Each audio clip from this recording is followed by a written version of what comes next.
మేము మా head office officials RCO గారికి ఎన్ఎస్ఆర్కి ఇన్ఫార్మ్ చేసాం. ఇక్కడికి వచ్చినాక ఎస్ఐ గారు వచ్చారు. మేము వెంటనే సార్ మేము పేరెంట్స్కి ఇన్ఫార్మ్ చేయాలి సార్ అయిన తర్వాత అంటే సరే మేడం అని చెప్పగానే మేము వెంటనే పేరెంట్స్ కూడా ఇన్ఫార్మ్ చేశాము సార్. వాళ్ళు అంటారు కదా ఇప్పటిదాకా ఇక్కడ జైరాబాద్కి వచ్చిన ఫోన్ రాలేదు, ఇక్కడ వచ్చిన తర్వాత ఫోన్ చేసి చేయొచ్చు కదా.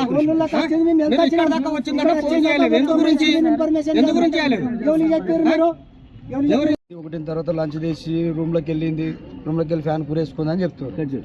ఆ పాపకు కూడా పొద్దుగాల మంచిగా నేను పోయినప్పుడు అయితే తర్వాత వాళ్ళకి ఏం జరిగింది అన్నది దేవుడి గారికి పెట్టారు కదా. అయితే వాళ్ళు ఏమైనా ఇంటిమిషన్ ఆ పిల్ల అరే రాగురా ఆ పిల్ల ఏమైందంటే